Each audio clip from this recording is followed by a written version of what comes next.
Welcome everybody to episode 60 of the Corner Blue. I'm Andres Rico. Hugo Alvarado is not going to be here for the intro and outro, but he did partake in our latest chat with Hugo Pérez, head coach of La Selecta. The reason he's not here for the intro and outro is that he is on vacation, and last night we recorded around like 8:30. And so it got dark, and he was actually outdoors on some hill in the middle of nowhere. There's like trees behind him. If you get to watch the video, you'll see that he looks like he's in the middle of the Blair Witch Project or something like that. In any case, as soon as we ended the recording, he had to book it back indoors because there's threats of mountain lions and all kinds of animals around where he was. So the best thing for him was to just get back inside. So that's why we didn't have enough time to record the intros and outros as we usually do, and I'm doing it solo. Despite that, I think the main focus, of course, is our chat with Hugo Pérez. Gold Cup wasn't as successful or as positive, I think, for most fans as we would have wanted. But we had the opportunity to talk and see, what's some of the motivation behind certain decisions that he's made with the team. What went into planning the Asian tour, whether it affected the team or not, his opinions overall, his analysis, his breakdown of the team's performances as of late, where the team is at currently, what stage of rebuilding the team is in. And also we get to talk about, some of the changes on the horizon in terms of, switching out personnel in certain positions and some of the dilemmas that have risen. But before getting into all that, let's just get into the interview. And I hope you enjoy it. How's it going, Coach?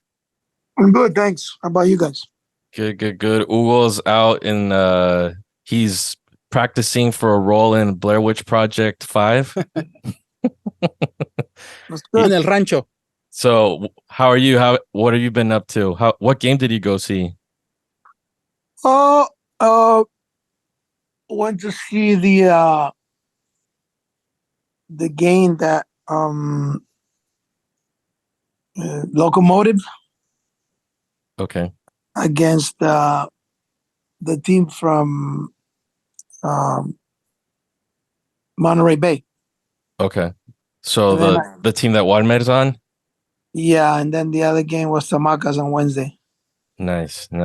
And how has that gone? Anything interesting or conclusions that you got from going? I just wanted to see the players, and I mean, Tamacas is doing well. He's an important part of the Oakland Roots now. He did well.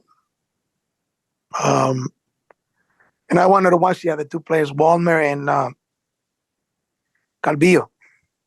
Yeah. And how are they looking? Because it's been a while since we've heard from them or of them. They're looking okay, but we'll see later. We'll see later what if they could be brought in or not. For sure. And so what have you been up to since the Cup? How has the summer been so far? Have you spent it mostly in SoCal, or what have you been up to? No, NorCal here, but just preparing. We have 6 weeks before our FIFA dates now, and the list for the microcycle just came out today. So I have to travel next week to El Salvador and get ready to start that microcycle with those players. Nice. Yeah, because all of them have been not playing, with all the issues of teams getting their licenses or the green light from the federation. Yeah, the league hasn't started yet. So I think they're going to start the second week of August, for what I understand, but I'm not sure. Okay. But Um, we have to continue, you know, working with the microcycles. We have some new players coming in that I want to see, and then we'll take it from there. um, were you planning on going to the Barca Juve game at Levi's? No, Okay, so you didn't lose money. no. I mean, those games are good, but it's the preseason games, and you can see the players and everything, but they're they're not gonna get into it that much, Yeah, because they're preparing for their season. So for sure. I Well, used to. this is the third time that you're on the podcast, but this is the first time that you're here when Ugo's here.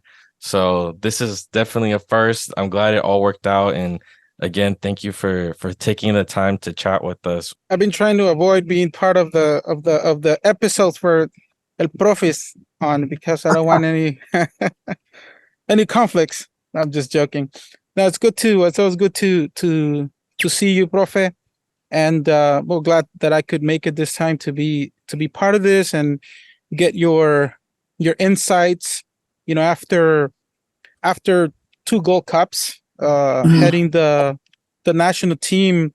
What's your now that you had some time to sit and analyze the performance of the team? What are your observations from the last Gold Cup?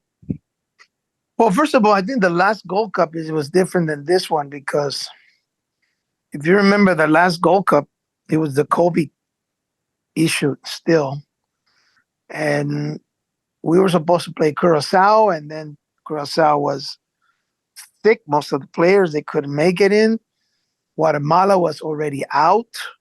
Um, they called them and had to assemble a team in 3 days or 2 days, something like that. And then Trinidad and Tobago was with us also.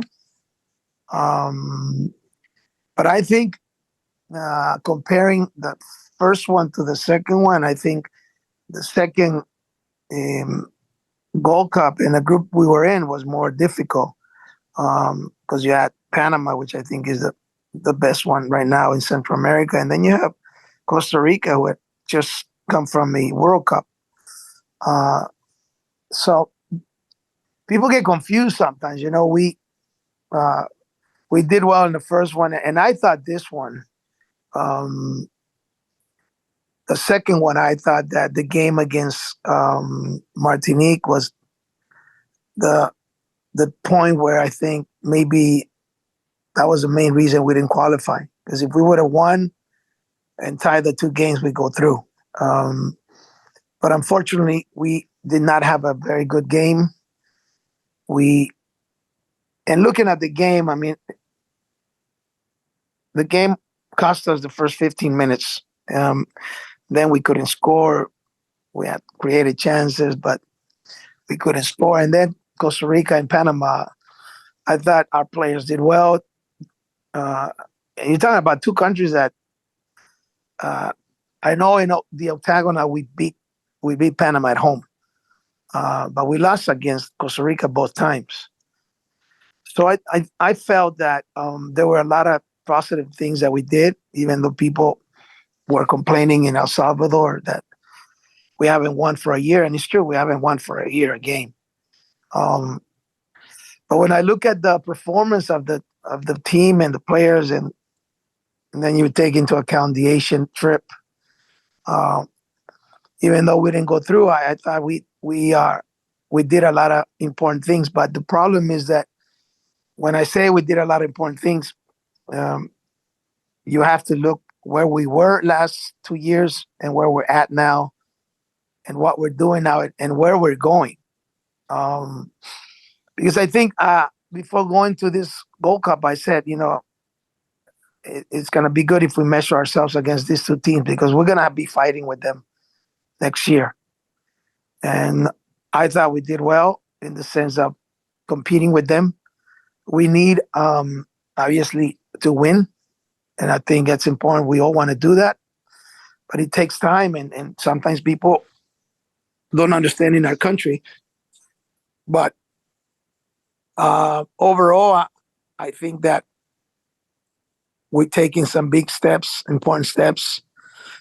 Basically, this Gold Cup also we had a new, I don't know, 50, 60% or 70%. We had new players coming in also that we didn't have from the last Gold Cup because we're trying to change the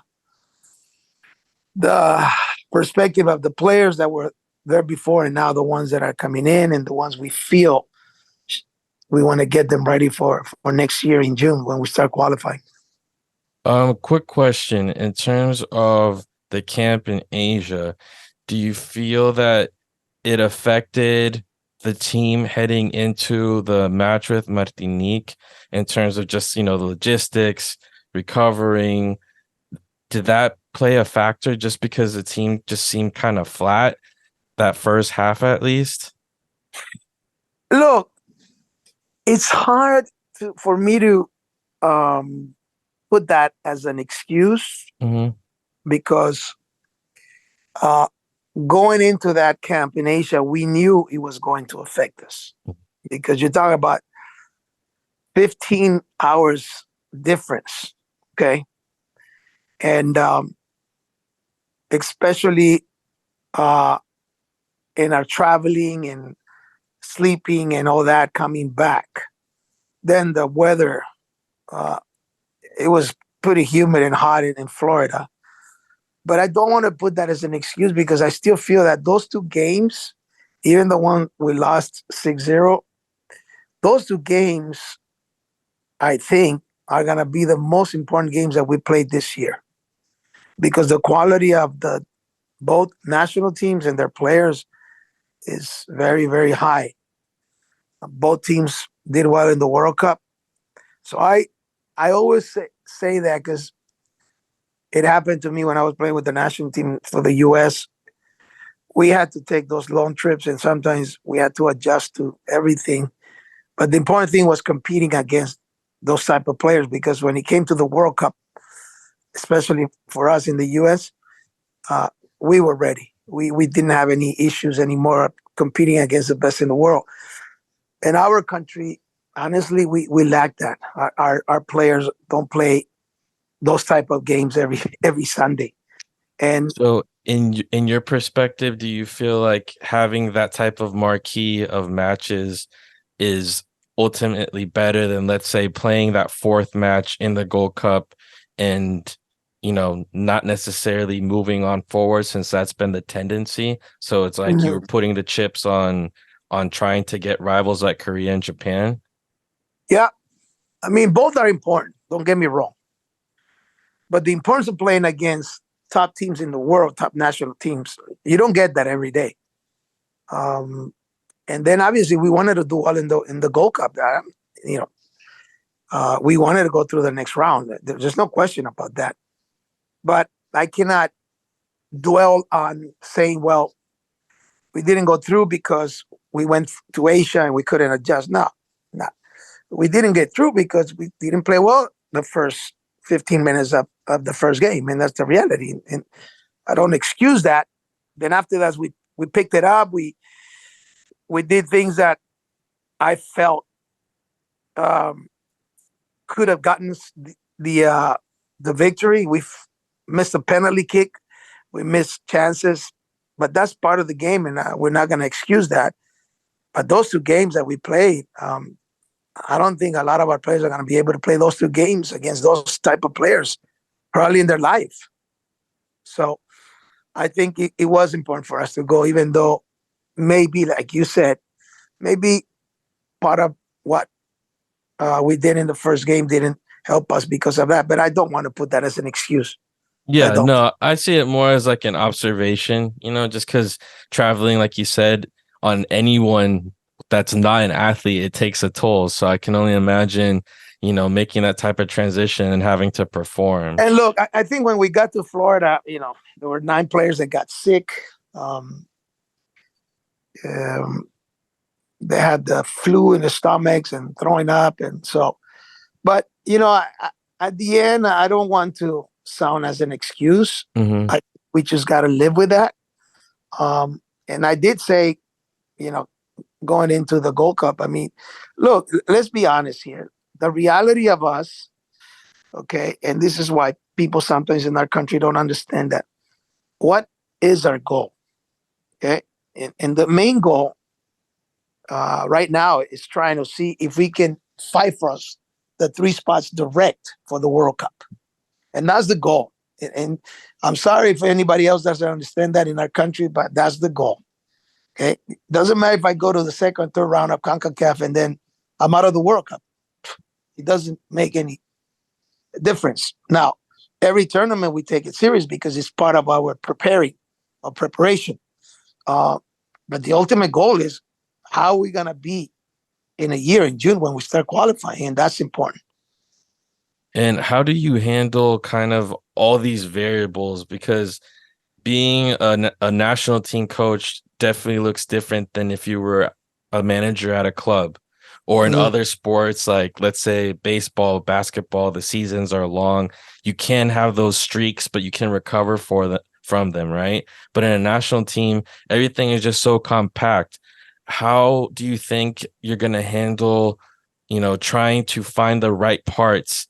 Because it seemed like in the first Gold Cup, things seemed to gel or come into place at the right time. But then with injuries and then all the stuff that goes behind the scenes with the federation and other stuff, it seemed like during the qualifying round, it was a little tough to get that starting 11. Okay, but you have to remember something. Mm-hmm. All right, you have to remember something.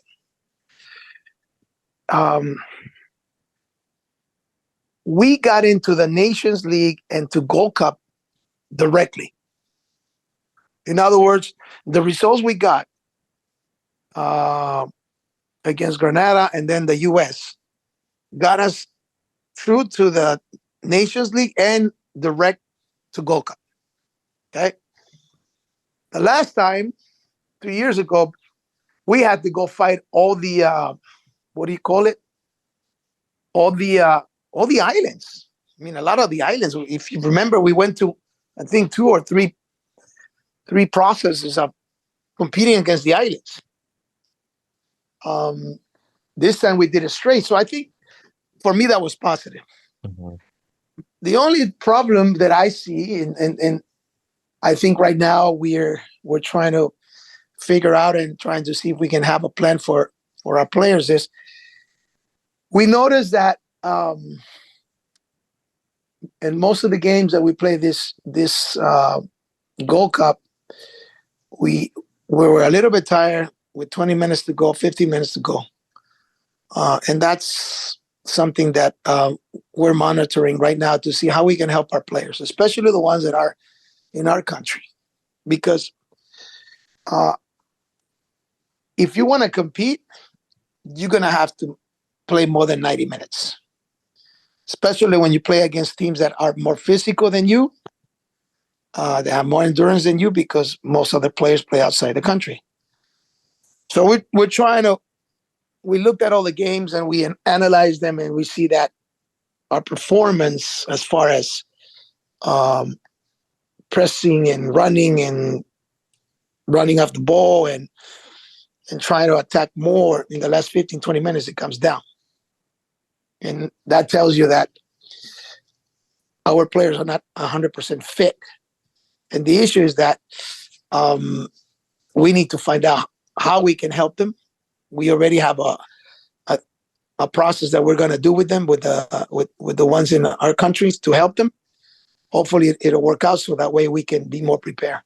Profe, I want to go back a little bit to what you said about the differences between the two Gold Cups and also what the general fan sees in El Salvador, which is the results, right? Each game's result. They don't really have like a long vision in terms of what the goal is. And you said the goal in this case is the World Cup qualifier. Doesn't mean that the Gold Cup is not important. But when you as a coach and the coaching staff, you analyze the game against Martinique, and unfortunately, it is the game that cost us the qualification to the following round. But if you really analyze the game, it was not really a bad game for El Salvador. I mean, at least in my opinion, we created many opportunities. We missed the penalty kick, and we had two mistakes that cost us the 2 goals. So overall, when you analyze the game, it's not that we played a bad game. It was an unfortunate game, and the average fan, what they see is we lost against Martinique. We'll fall into the bottom of it. Obviously, that's not how I see it. And the positive is that we got to compete and show what we can do against the rivals that we're going to be fighting in the qualifiers. The thing, Hugo, is that in our country, some of the people from the press, I think they have a short memory. And when I say they have a short memory, because I heard somebody said in an interview that the national team is supposed to win. It's not supposed to have a process. Okay? And that's fine. I mean, you listen to people and they can say whatever they want, but you have to realize something. We've been doing this for the last 40 years like that. No process. Okay? We want to qualify 6 months before a World Cup. We don't have the tools. Okay? We don't have the preparation. Our league is not that competitive. Okay? Our players in and out every weekend is not a high-level competitive league. So now you take all those things and you say, okay, if we're not supposed to have processes in the national team, we're only supposed to win. I have no problem with that. Okay, but then bring me players like the U.S. has. When they come in, they're all playing Champions League. They're all playing Premier League, Bundesliga, La Liga. It's different. Okay, so the people who say those things, they just talk and talk, but they don't realize where they're at. And we need to realize where we are at and why are we doing this, okay? Because whether people like it or not in our country, and they probably continue to say that because obviously some of them want me to get fired. At the end, Hugo, we're not going to qualify if we have the same mind. We need to change a lot of things in the country. I cannot change clubs. I cannot train players every day because they're not with me every day. I wish I could have those national players full time. Okay. And then they can say, okay, they're yours full time. See what you can do. Then that's different. Okay. But in this moment, we can't. So we have to do whatever we can to help our players so they can get better match fit. Okay, apart from what they're doing in their clubs. And that's what we're trying to do. But the problem is in our country that it's difficult with the managers and owners of those clubs. They don't have that vision. They think that, oh, we can beat Martinique now, Guadeloupe now. Look, I'll tell you something. Guatemala, I think they're doing better than 2 years ago. But Guatemala was minutes away from being eliminated because Guadeloupe missed a penalty kick. If they put that penalty kick and they tie, Guatemala is out. Okay. But that was the difference. Okay. But everybody's raving about it. Okay. But you have to analyze everything. You just can't go into the score. Now, do we want to win? Yes. Do we need to win? Yes, we need to. Every time they say, well, you haven't won for a year. Yeah, it's true. I don't deny it. We haven't won for a year. Okay. But it doesn't mean that just winning or saying, oh, yeah, we got to win tomorrow. It's not about we got to win tomorrow. It's how do we prepare to win tomorrow and how our players are coming prepared so we can have the opportunity to win. And that's why our people in El Salvador, some of them, not all of them, they don't understand that. And they criticize the national team and they say we don't do anything. And I don't agree with that because when we analyze all the games from 2 years and now, there's been important things that we've done with our team. and with our players. Is it enough right now? No. We're still trying to find ways to get it enough. So when June comes in, 24, we have to be better prepared if those clubs cooperate also with the national team players.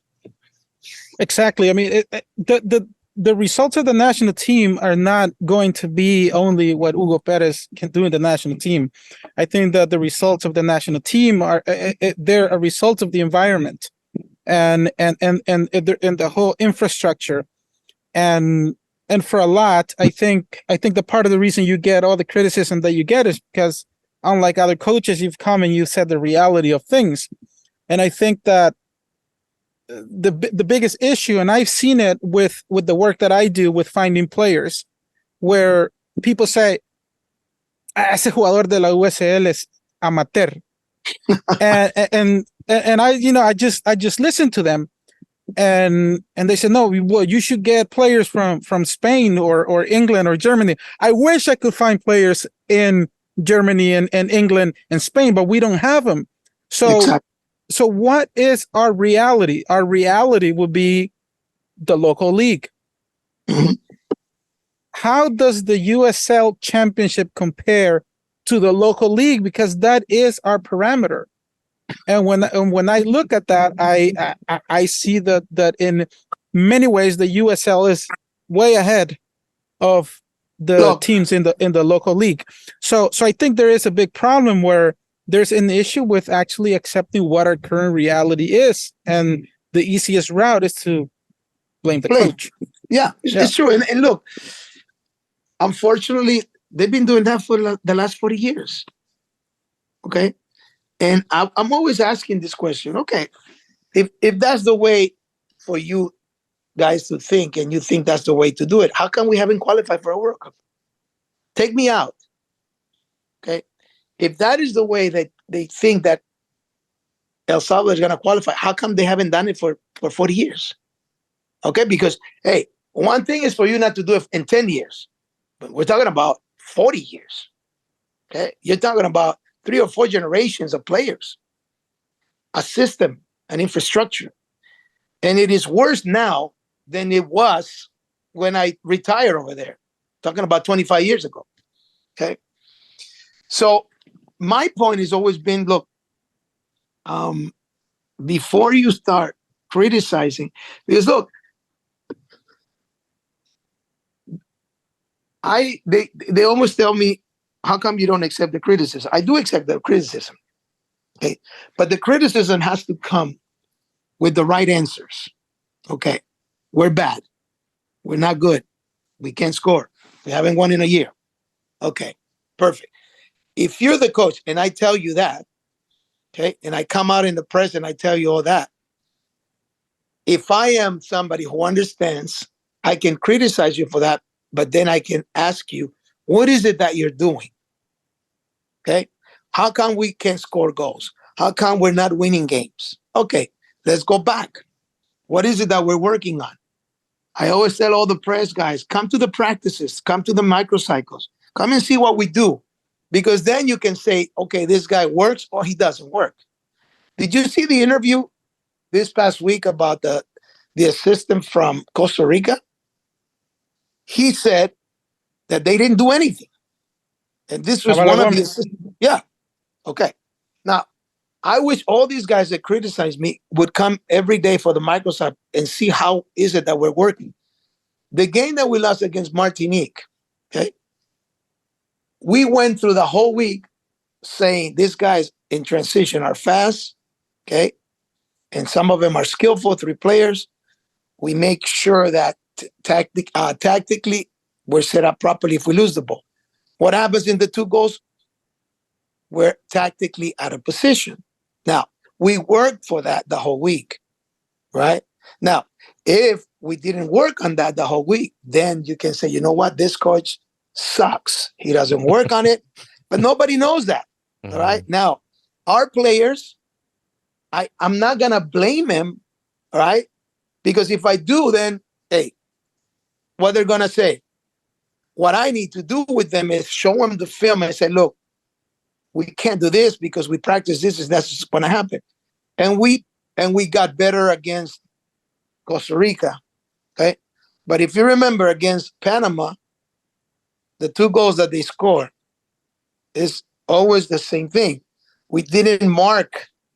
We were looking, and that happens because again, you're either tired or you're not focused in your personal game, because this is the games are decided in little things, and sometimes it's a personal battle. But we got better against Japan. We got 6 goals against Korea. Everybody was happy because we tied. Come on, we tied because we defended well. We didn't tie the game because only the last 10 minutes we had 2 chances. One was the free kick that we tied it, and there was another one. Okay, but that's it. And I don't like that. But I tell you something, from the 6-0 to playing Korea and defending that way, I think I was proud of those guys, because it's not easy to turn it around. You see what I'm saying? Mm-hmm. But again, I have to live with that in our country. I've been living with that for the last 2 years, that people keep criticizing and saying things. And I don't, again, I'm not going to say I agree with them when they don't have anything to back it up. They only see the result. Okay, they lost to Martinique. They're no good. They don't play good, blah, blah, blah. You look at the stats, I think we attacked them 24 times. 16 times we were in the inside penalty box. Okay. So that means we're creating chances to score. Now, we didn't score. And that's why. And then we missed a penalty. And we almost missed the second penalty. Okay. Yeah. Quick question about the Martinique game, Coach. Yeah. So the first goal, it's in transition, the way that you like, playing out the back. The whole situation with Roldan, and the left back situation. Like, I was watching, footage of the game, and I noticed that he makes that pass to Harold with his right. So he has to adjust his hips, open them to make that pass, right? And the ball's curving into the defender, rather than if like a lefty would have hit it and it would be spinning away from the defender into Harold's run. In a situation like that, how is left back where you want to keep Roldan, or what would be the easiest solution for you, or where would be the ideal place for Roldan on this squad? I think the pass that he makes, maybe a left-footed guy would have been different. But when I used to play on the right, I never made passes with the inside, because my angle was the opposite. Yeah, my right foot was on the ball. So what I did is I put a spin with the outside of my left foot that has to be the same with the inside of your right foot, right? But he didn't do it. It was a bad pass. Let's face it. It was a bad pass. Okay, but that's not the problem. The problem was that we were out of position in the middle and on the outside back. Mm-hmm. Yeah, the Macas was really high up on that play. If we would have been inside, nothing happens. Okay. Then the second goal was almost the same thing. Okay, it's a bad ball, and what I'm saying is, I always tell the players, look, if another team is better than you, and they play around with you, they break you down, and they score a goal, and you have to applaud them. But when we are giving the ball away without any hard pressure, then that's on us. It's not on the opponent. It's up us, tactically not paying attention and making sometimes a very decision making on a pass. Okay, and this is what we need to improve. And why do I say that? It doesn't matter what players do it, but my point is, and I always say this: when you compete every day, every weekend at a high level, you don't make those mistakes. You know why? Because if you do, it doesn't make. If you make 2 million a year, 3 million a year, there's somebody behind that's waiting for you to mess up, and they bring you in. Okay, and that's the reality of football. Okay, so what we need to do, we need to continue to work with these guys and help them to see those things. So that way we avoid them, because those 2 goals are not because Martinique pressure us well. No, it's because we made 2 bad passes and tactically we were not set up properly. And was Tamacas in the first goal as high up as you wanted him to be in that situation? Like, was he supposed to push forward to try and get numbers, or was that not Look, where you would have wanted him? if you look at the Just out of play, curiosity. yeah, if you look at the play, we usually, when we come out of the back in either side, we do our initiation phase with 3 players.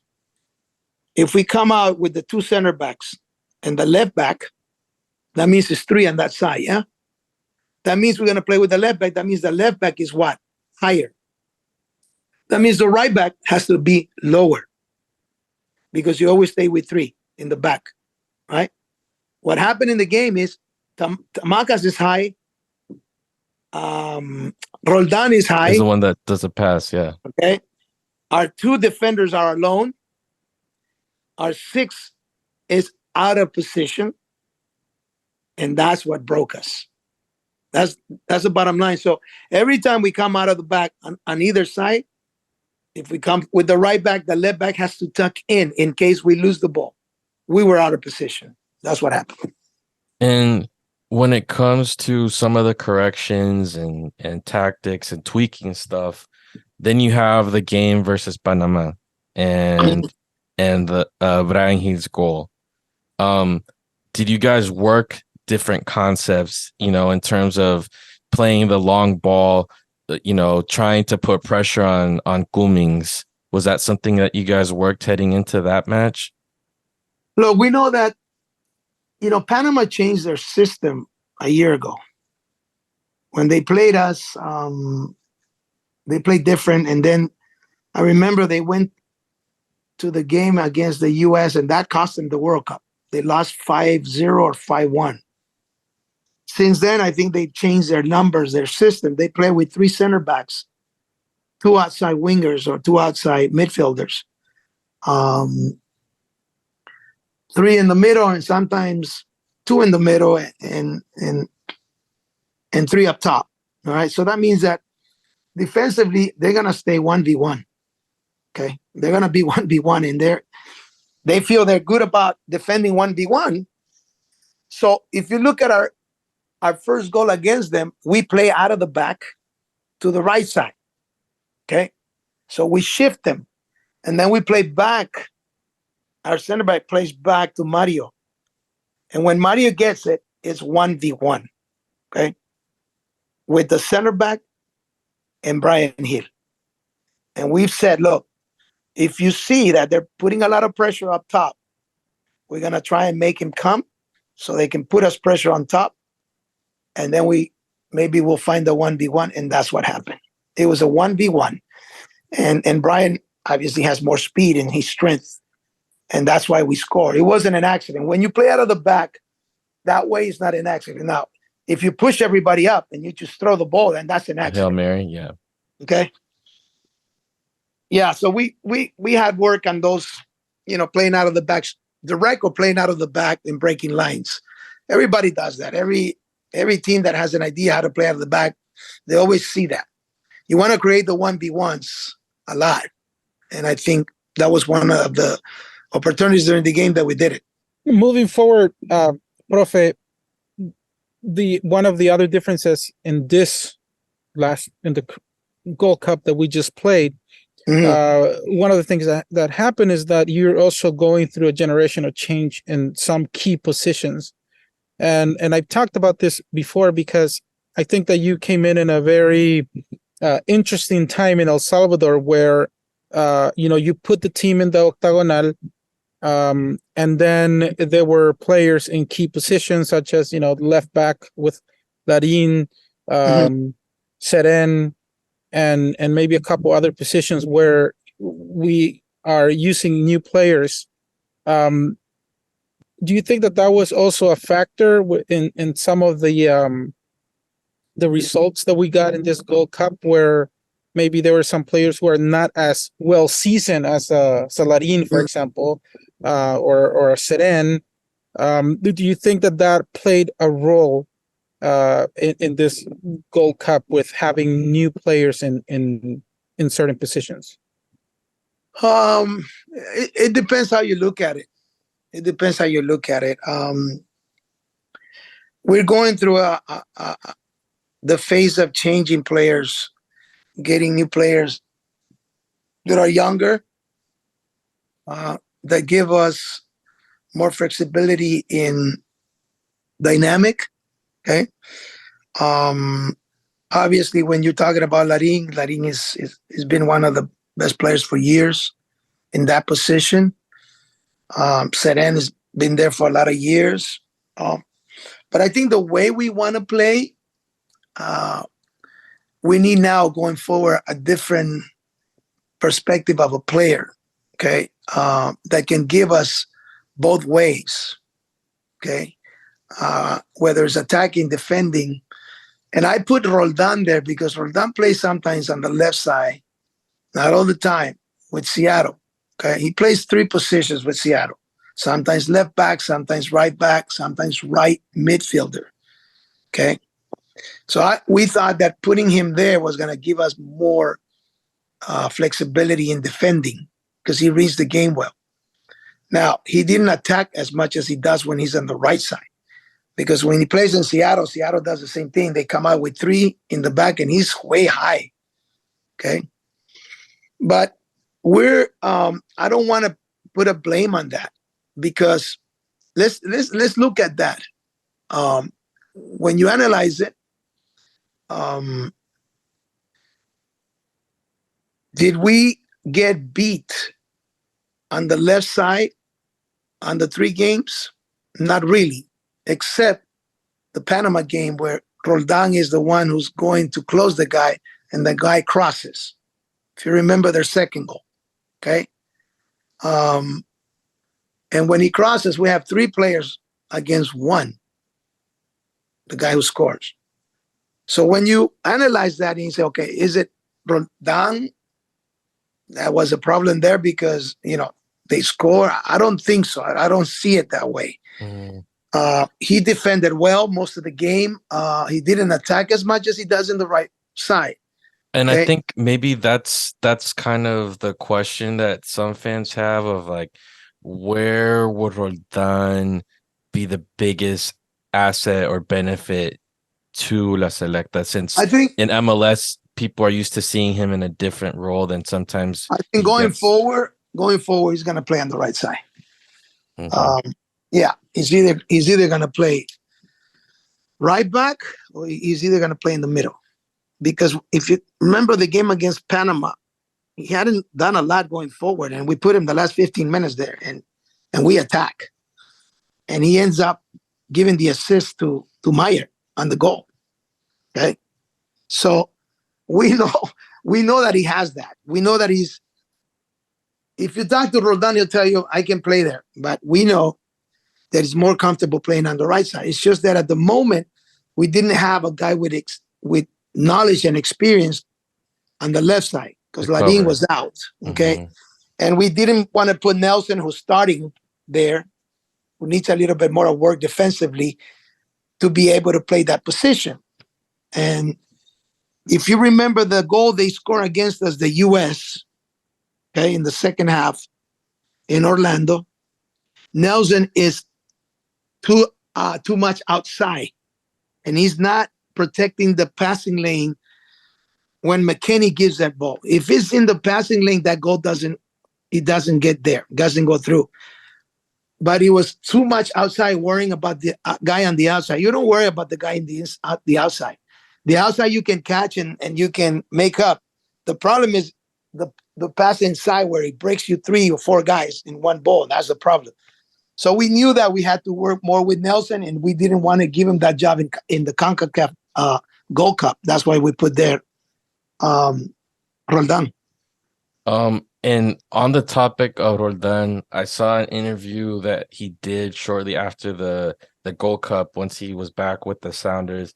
And one thing that he mentioned was cohesiveness that, in his opinion, it seemed like the team it needs to build up in terms of cohesiveness of getting minutes together? Because, like you mentioned, a lot of these guys are new to the team. You don't have them that frequently. How is that going to look moving forward? I know we have Nations League coming up, and qualifiers for the World Cup don't start for a bit. But how do you work on something like cohesiveness when you don't get them as often as you'd like? Ooh, I think you can improve some percentage of that. And you're talking about cohesiveness? Are you talking about Chemistry, playing off of each other, getting to know. knowing each other and Mhm. understanding each other? Well, that can only happen when you play more games. Okay. What we do with them is we do send them video. We do make sure that they study video. Because look, again, our problem has been that we lose games with very how can I say it? With little things that sometimes they don't seem important, but at the end they cost you games. You see, it's not because we can't play with the ball. It's not because we're not creating. It's because we're not focused in the little things that we're Timely losing mistakes. games. Yeah, timely mistakes. So obviously, again, it all comes down where some of these guys play, right? And I'll give you an example. I can play in third division and make those mistakes, and they're not going to score on me, okay? Because the quality of the other team is not very good. When you come and compete against guys who are playing in Europe,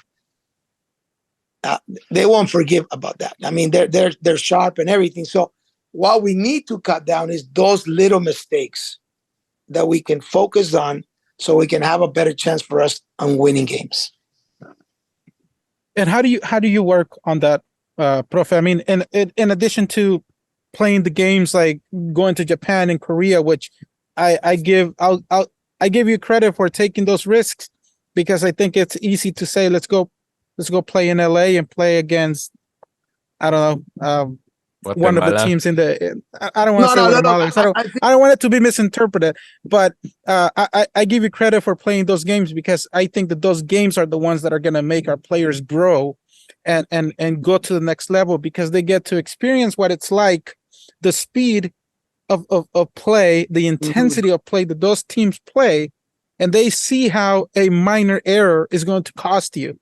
And it's different, because when you come and you play in CONCACAF, obviously, with the exception of maybe Mexico and the United States, the other teams don't really play at that intensity.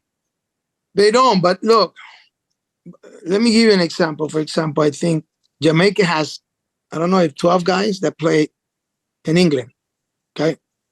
Second division or third division, first division.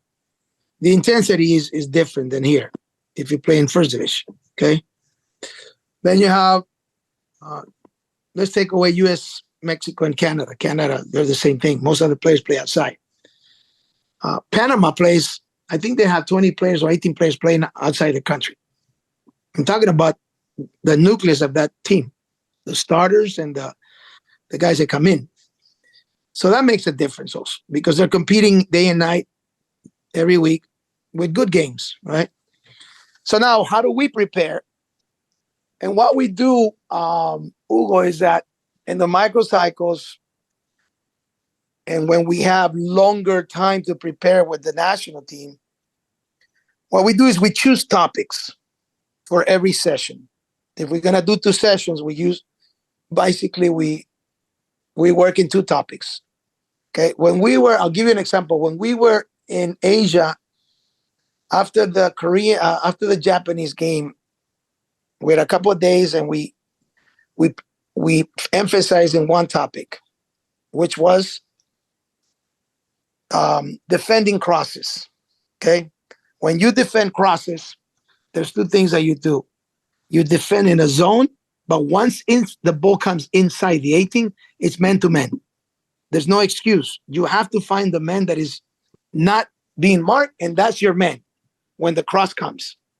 Because in that When it's outside, then you can defend in zonal. But when that ball is coming in behind the back of the center backs, everybody has to have a man. So we emphasize on that topic. And we did it well against Korea because Korea also crossed a lot. Okay. So against, for example, against Panama, we prepare because Panama plays with 3 center backs and 2 guys that go a lot. Okay. And then the 10 and the 6, they drop either back or to the side to receive the ball. And they're 9 or sometimes they 10, they go behind our outside backs. So we had to practice a lot, emphasizing on those runs from them.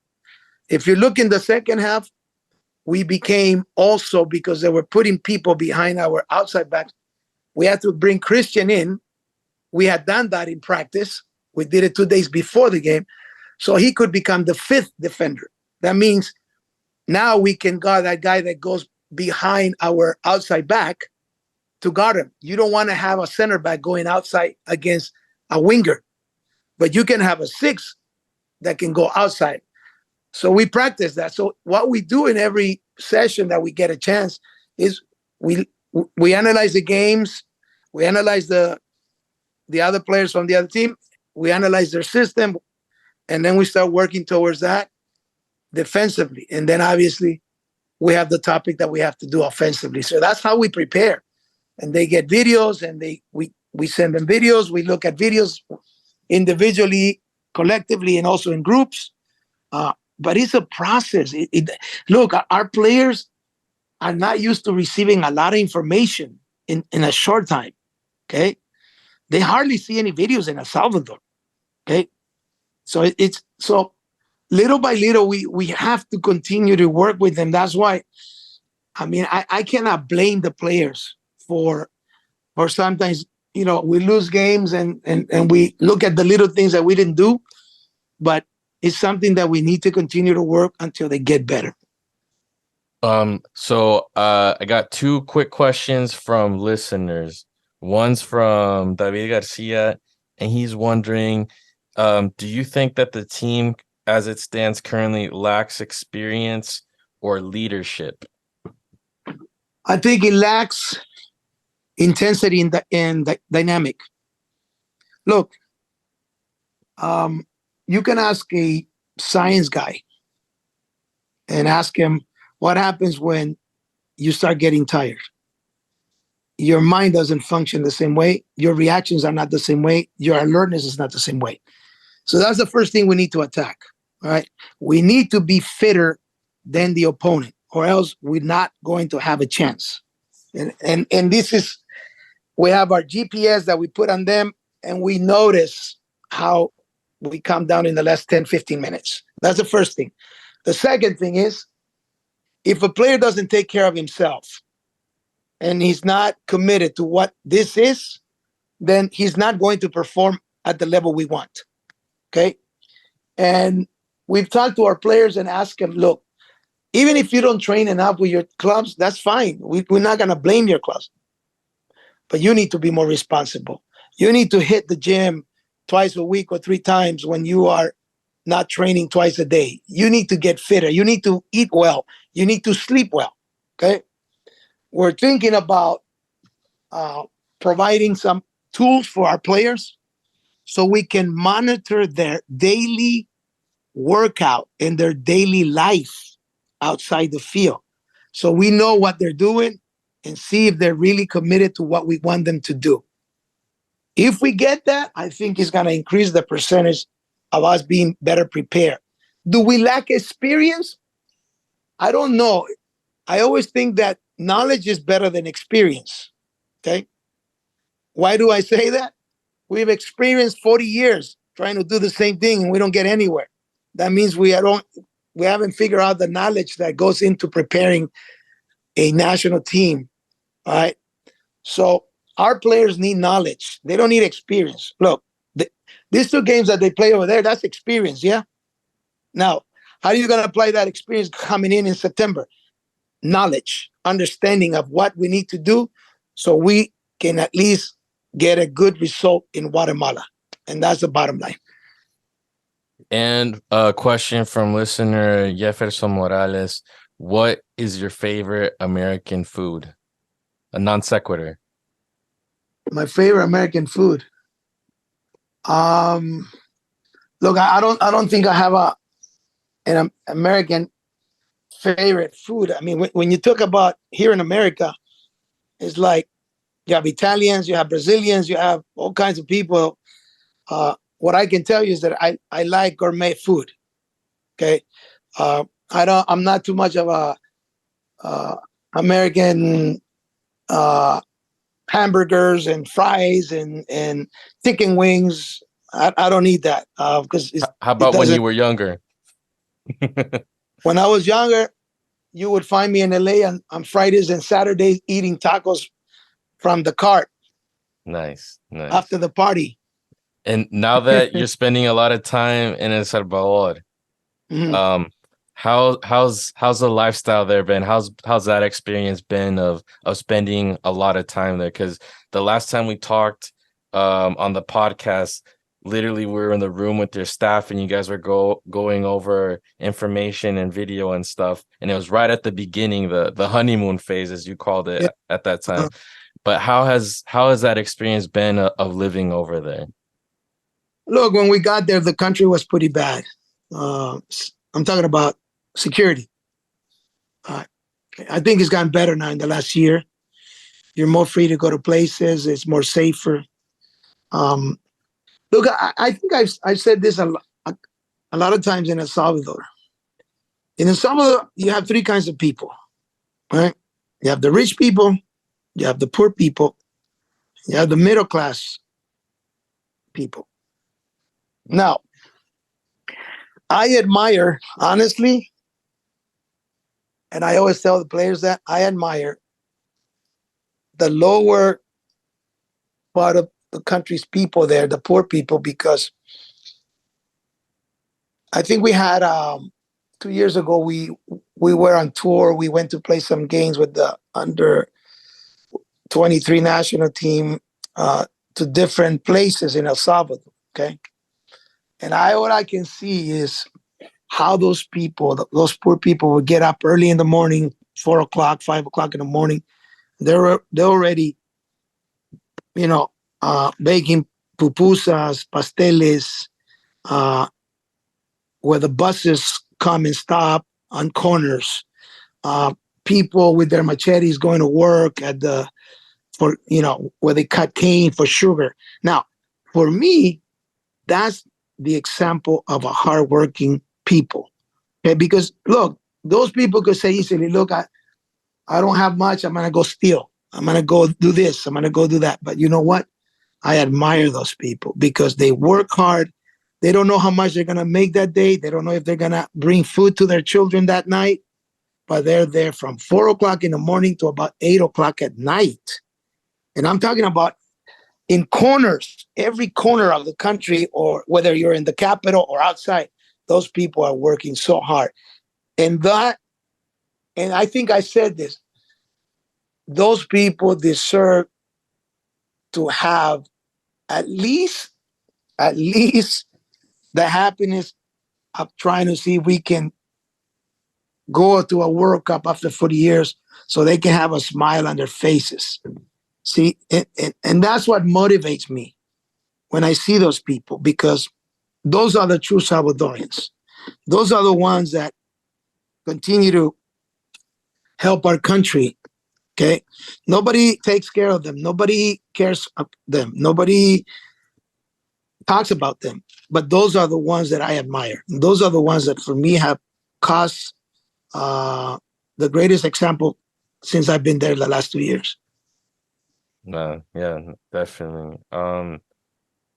For our listeners that can't see the video, Hugo right now is out in the wilderness. He's on assignment, and I think he almost got eaten by some type of bug. So, yeah, Hugo, you're still okay, right? I'm fine. Yes, I have two final things for Profe. One is, again, I'm not saying this because you're here. I've said it in other episodes that we had. you've come to El Salvador and you actually come to work. Why do I say this?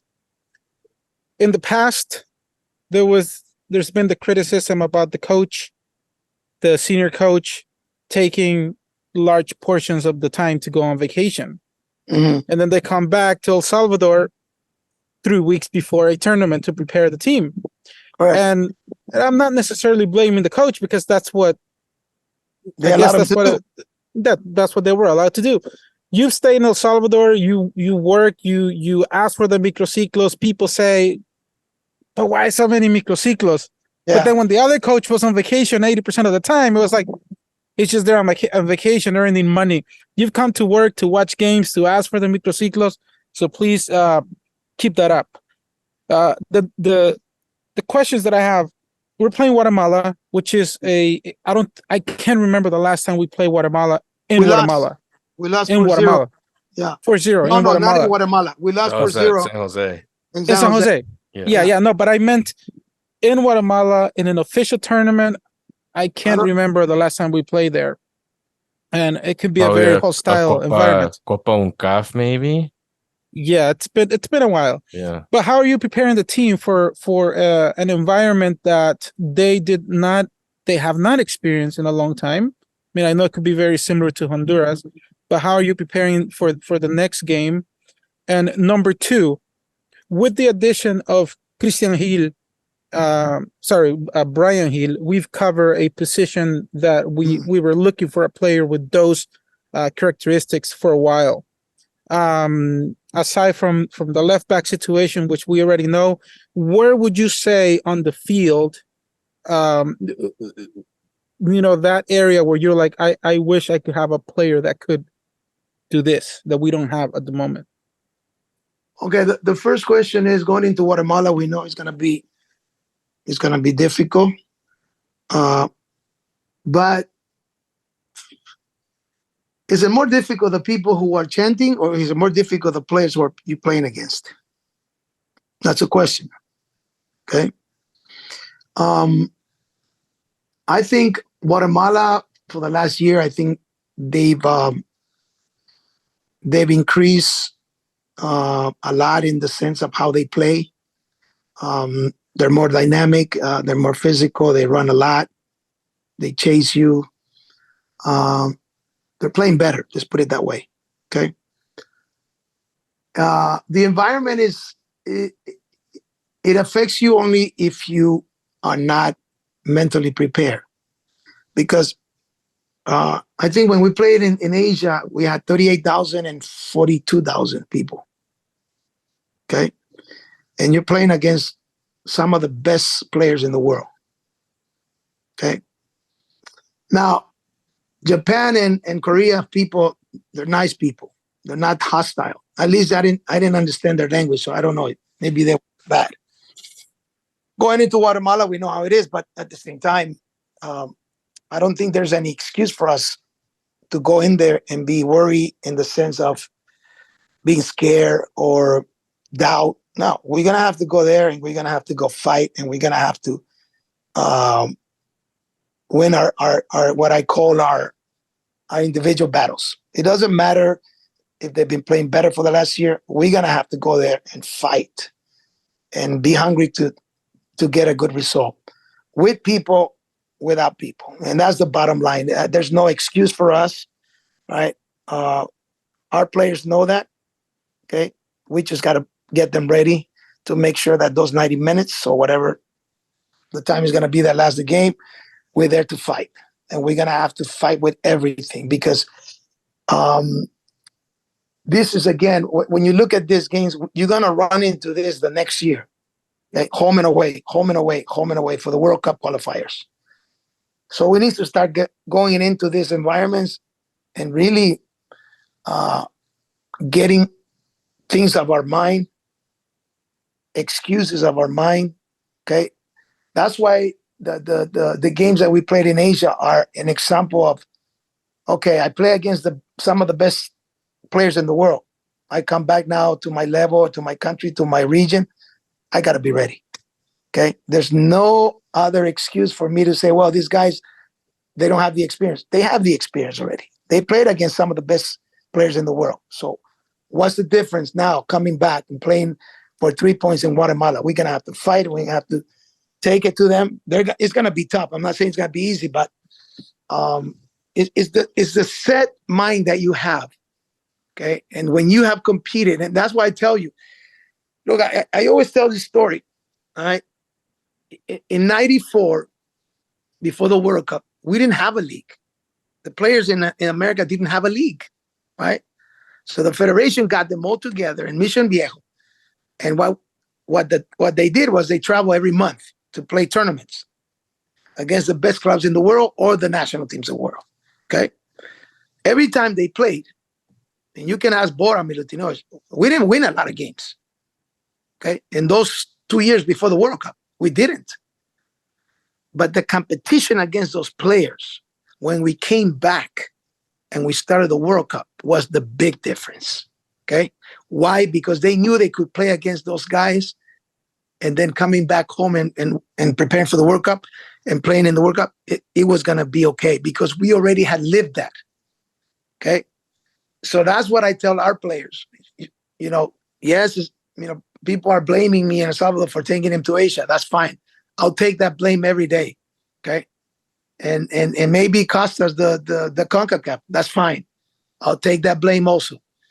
But as a player that I was, how I played against the best in the world is what helped me to be where I got, or else I don't think I've ever had a chance to play against those teams or those players.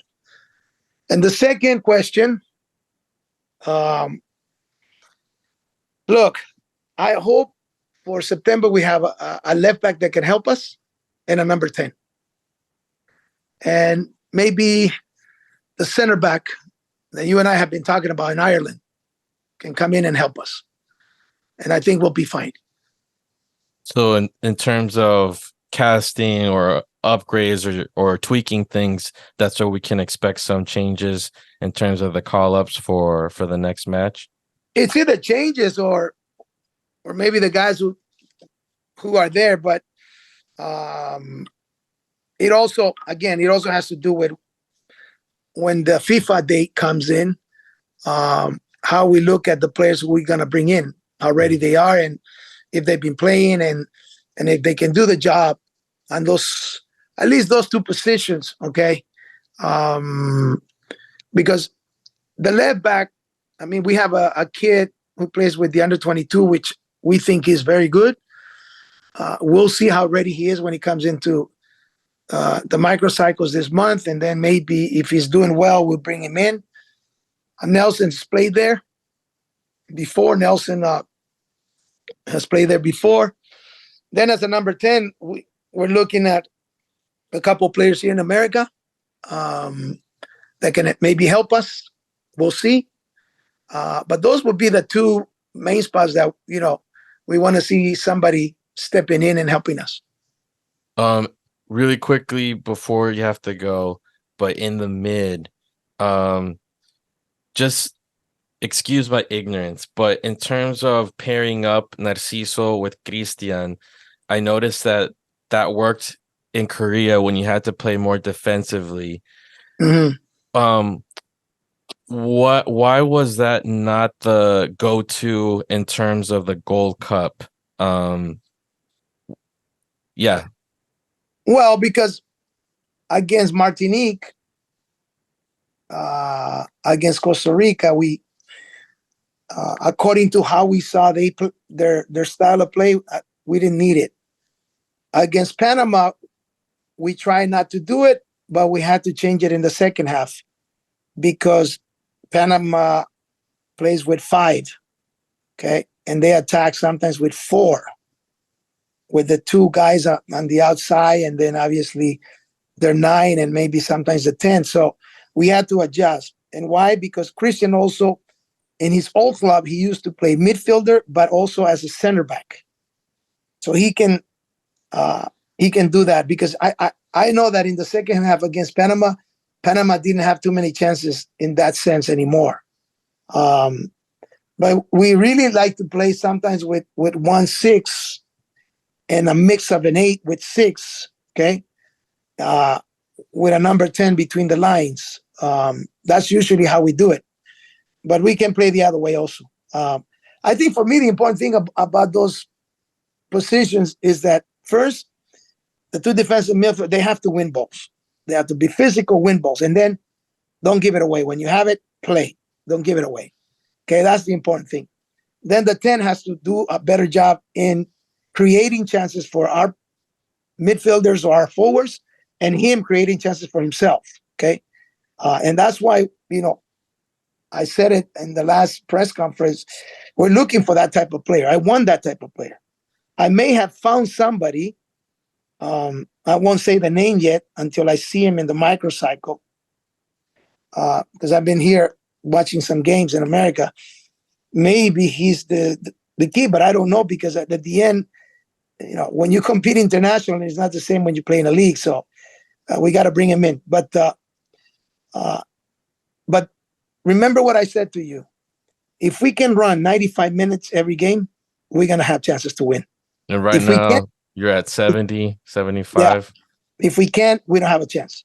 We don't have a chance, because now soccer is not about standing anymore. It's about running without the ball. It's about running into spaces.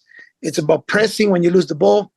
And if you don't have the fitness for 90 plus minutes, you don't have a chance. Well, I'd like to say that it seems very refreshing to see your attitude after the Gold Cup, because the experience has always been that after a tournament or results don't necessarily go the team's way, a sacking follows, or there's this tension boils, and after a tournament concludes, boom, that's it. And during the match with Panama, I remember that they did like a really long close-up of you, like during maybe the second minute or the first minute, to the point that I was writing it down on my notebook, because I was like, dang, this looks very similar to when they did that with Roca during the last game. I forget if it was with Jamaica, or what was the match where they lost and they didn't move on. And basically he was like, no, I'm out. And there was like a long take of him, and he even sang the national anthem. And I don't know, they're seeing that parallel with you with that long take of you. And I was like, oh man, I hope this isn't the end. So no, look, I want to tell you something. And this is something that when you're competing, obviously, you want to do well, okay? You want the team to do well for a lot of reasons. But also, we've learned through these 2 years that our national team is different. Our infrastructure of our national team is different. It's been different for the last 2 years. It's been issues, problems. It's been so many things that it's not normal, okay? And when we come into the games, and we discuss this with our assistants, okay? And we've asked ourselves, okay, are we getting better? Okay. Taking aside the results, are we getting better? Is our team getting better? If our players are getting better, okay. And what we do is, and this is true. I mean, you can watch a game and go with a set of mind that you didn't do well or you did well. But when you sit down and analyze that game 2 or 3 times and you cut the clips, that tells you the truth. That tells you exactly if things are working or not working. Okay. Costa Rica, we hit the crossbar in the first half. We score that goal, I think we win. Okay. Panama, 1-0 in the first 5 minutes. The goal they score is a set piece. Okay. It's a set piece that we have worked. What I just said, you guard somebody inside the area. The guy took a shot. It was going out, but the guy was alone who headed it. Okay. But then you look at the volume of the things that we did, we created. Okay. And that's what gives us hope. Now, is it going to be enough to withstand this going forward? I don't know. I'll be honest with you. I don't know. But I don't lie to people. Okay, I said that our dream is to fight for a spot to go to the World Cup. I never promised anybody I was going to go to the World Cup, but we're going to fight at least until God has me there. There's going to come a time where God's going to say, you know what? I don't want you here anymore. So what I'm going to put in the minds of your bosses is to get you out of there, to fire you. And it could happen. It could happen shortly. It could happen in the long run. I don't know. But at this moment, we continue to work. We continue to prepare. We continue to try to get better. I know I talked to Mauricio about this, right? And you know, Mauricio, he's been in battles, okay, with the national team as a player. Yeah. And he tells me, look, when he got banned for the last qualifying cycle he was eligible for. But he told me, look, he said against Costa Rica we should have won. Now, this is a guy who understands where our football is, okay? And then he says, you know, against Panama also, I think we did well.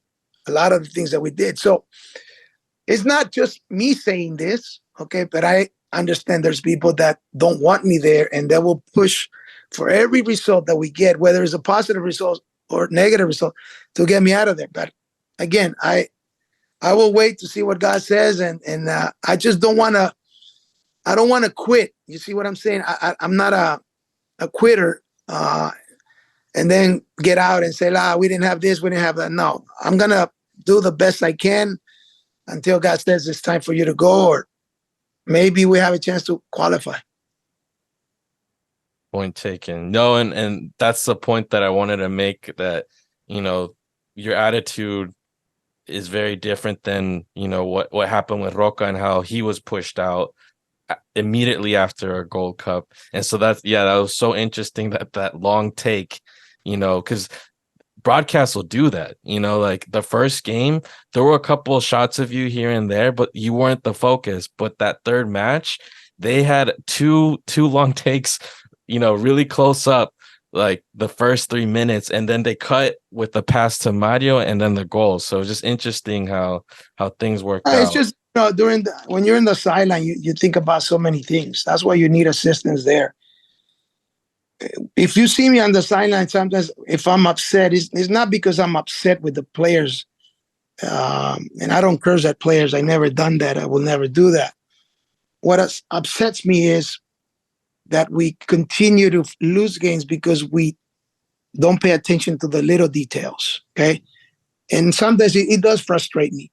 But then we go back into training, and we're going to have to work on that until it becomes a habit not to do it. That's the only way. And as a coach, how do you feel like you've grown the last couple of years? I think my growing has been, I would have to say, sometimes it's been battles, sometimes it's been good, sometimes it's been bad. I tell you something. When I got the job, they told me, look, if you are doing well, they're going to love you, okay? If you are not doing well, they're going to kill you, right? So our people are up and down. They never have a balance, right? And I understand that. You know why I understand that? Because, and you know this, and Hugo probably knows this, when you are working in a different environment, okay, with everything that you can have at your in your position, and you're working with people who have gone out, play, coach at the higher level, is different than when you're working with people who have not gotten the chance to do that. And the mind of our people, sometimes it's pretty bad in the sense that you blame what's happening, but you don't give any, how can I say it, any answers. You see what I'm saying? It's no, get him out, get somebody else. No, we're not good. Okay, perfect. It's kind of reactionary. You know what I'm saying? Mhm. If you and I work together and I see you're not doing a good job, I tell you, look, you're not doing a good job, man. But look, this is what you need to do to get better, right? But our country is not like that. So I've come to understand that. And that's why I try not to pay attention to everything it's said there. Um, I don't know if you guys saw the list. The list came out Yeah. today. Yeah. All right. If you count the players, you know how many players I have from the Gold Cup? 7. What does that tell you? Okay. And then I know when I get back there, they're gonna ask me why I only have 7. Okay. Why do I have other young kids? And the reason is because I want to see them.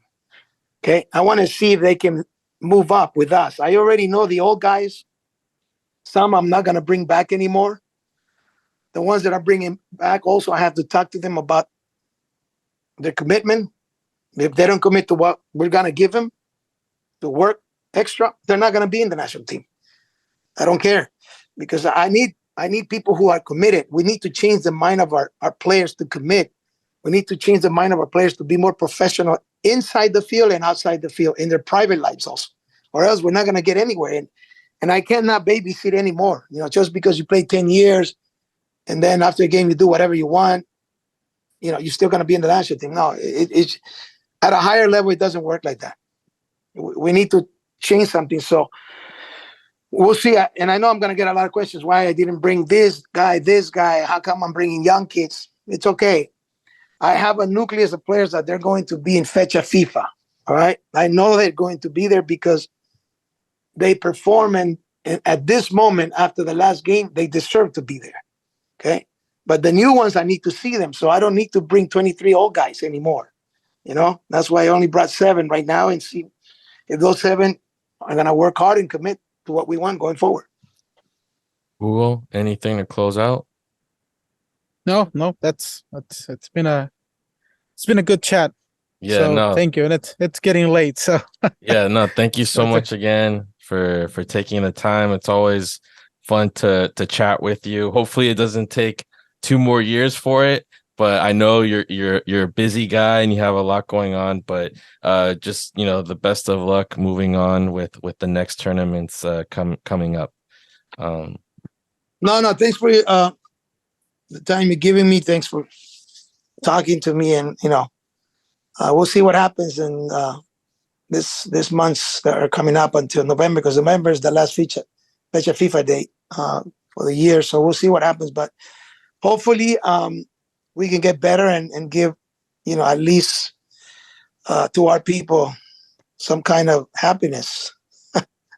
We'll see. And there you have it, the interview with Hugo Perez. Again, always great to be able to have access to the head coach of any team, especially as a non-traditional medium, right? It's a podcast that Hugo and I do for fun, and to be able to have that type of access is amazing. Just to be able to get a direct answer from the source, because from the outside, it's so easy to, disagree or criticize or question. But it's interesting to get, the rationale behind decisions, behind tactics, and just get it broken down in a direct manner, so you don't have to assume anything, you don't have to speculate, and you just hear it directly. So I think, that's why a chat like this is always interesting, just to see what's going on in the background. I got a question from a listener, like, what was his demeanor during the interview? And you guys could observe, I think he seems pretty motivated. Granted, you can tell that, he's treading, pretty rough waters in El Salvador in terms of trying to work against the classic or traditional way of working out there, and not focusing on just the short term or immediate results. So more power to him. We'll see how he navigates that. We'll see what pieces he brings in. We'll see if they're able to correct some of the mistakes that have been happening as of late. And, hopefully we see an upward trend.